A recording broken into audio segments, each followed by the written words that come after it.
नांदेड जिल्ह्याचे जिल्हाधिकारी राहुल कर्डिले यांच्या संकल्पनेतून किनवट तालुक्यातील थारा या ठिकाणी श्रमदानाच्या माध्यमातून जलतारा आणि वनराई बंधारा अशा विविध विकास कामांच्या उपक्रमाची सुरुवात करण्यात आली आहे। यावेळी जिल्हाधिकारी राहुल कर्डिले यांनी महत्त्वाचा संकल्प जाहीर केलाय। तो म्हणजे नांदेड जिल्ह्यात 2026 पर्यंत 1 लाख जलतारा पूर्ण करण्याचे लक्ष्य निर्धारित करण्यात आले। पावसाळ्यात वाहून जाणारे अतिरिक्त पाणी शेतात जिरवून भूजल पातळी वाढविणे आणि जमीन चिवटण्याचे प्रमाण कमी करणे या उद्देशाने हा महत्त्वाकांक्षी उपक्रम सुरू करण्यात आलाय। या प्रकल्पातील 43 गावांचे प्रकल्प आराखडा पाणलोट माथा ते पायथा या संकल्पनेनुसार मनरेगातील नैसर्गिक संसाधन व्यवस्थापन कामांना प्राधान्य देऊन तयार करण्यात आले आहेत। जलतारा म्हणजे काय तर शेतातील पाणी एकवटले जाते अशा ठिकाणी 5 फूट खोल खड्डा करून त्यात मोठे दगड आणि मध्यम दगड भरून तयार केले जाते। एका जलतारामधून सुमारे 3.60 लाख लिटर पाणी जमिनीत मुरते, ज्यामुळे विहिरी आणि बोरवेलचा पाणीसाठा वाढविण्यास मदत होते।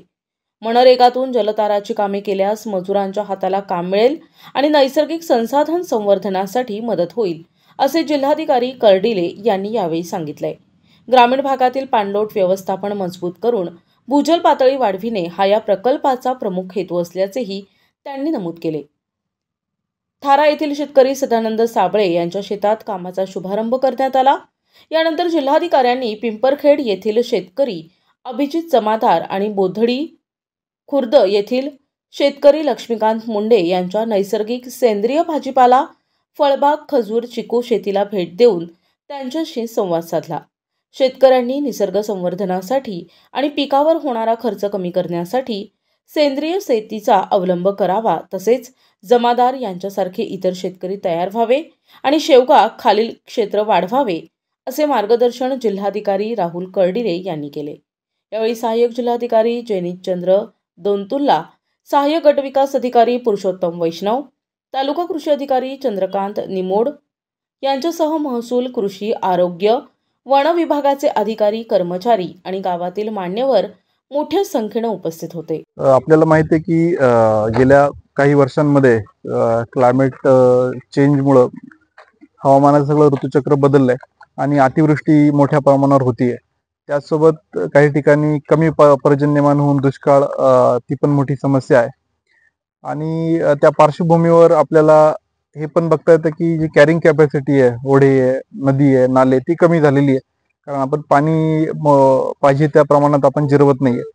तर त्या सगळ्या पार्श्वभूमीवर जलताराचा उपक्रम राबवण्याचा जिल्हा प्रशासनाने निर्णय घेतलाय। जलतारा म्हणजे एक फार सोपं काम आहे ऍक्च्युली। 5 बाय 6 म्हणजे 6 फूट खोल आणि 5 फूट रुंद, 5 फूट लांब असा एक खड्डा आपण त्यामध्ये करतो। आपल्या शेतीचा जो नैसर्गिक उतार आहे त्या दिशेला तो खड्डा करून मग त्यामध्ये अल्टरनेट मोठे दगड, छोटे दगड आणि मग मुरुम असं करून आपण तो खड्डा करतो, जेणेकरून एकतर साधारणतः 3.5 लाखापर्यंत लिटरपर्यंत पाणी मुरवण्याची क्षमता त्या खड्ड्यामध्ये आहे। आणि दुसरी गोष्ट, जेव्हा अतिवृष्टी होते तेव्हा पाण्याचा लवकर निचरा होऊन पिकांचा एक तर लॉस होऊ नये किंवा जे सॉइल इरोजन आहे, जमिनीची धूप आहे, ती होऊ नये, हा याचा दुहेरी पर्पज आहे। आणि त्या अंतर्गत आम्ही हे अभियान चालू केलेलं आहे। 1 लाख जलतारा आपल्या जिल्ह्यात करण्याचं एक टार्गेट आपण घेतलंय।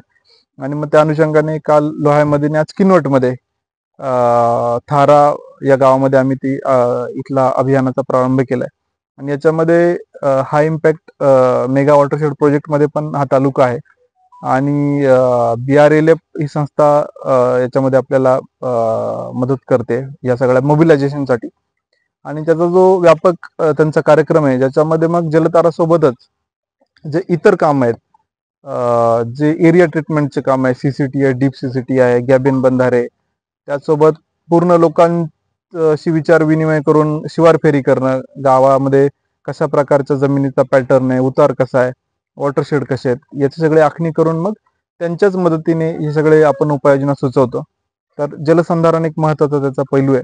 दुसरी गोष्ट म्हणजे हे जे शेतीचा खर्च वाढत चाललाय आणि त्याला अल्टरनेट जे ऑर्गॅनिक आपल्याला उपायांकडे जायचंय, त्यामध्ये मग जीवामृत आहे, दशामृत आहे किंवा पिवळे चिकट सापळे, निळे चिकट सापळे, जेणेकरून कमी खर्चामध्ये एकदम रिझनेबल कॉस्टमध्ये आणि कुठल्याही केमिकलच्या वापराशिवाय आपण पेस्ट कंट्रोल कसं करू शकतो, शेतकऱ्यांचे गट मोठ्या प्रमाणात स्थापन कसे करू शकतो, किंवा इतर जे मेकॅनायझेशन आहे, कॉटन श्रेडर आहे, तर हे करून जमिनीतला कार्बनचं कंटेंट वाढवणे हा एक या सगळ्या प्रोग्रामचा मोठा भाग आहे.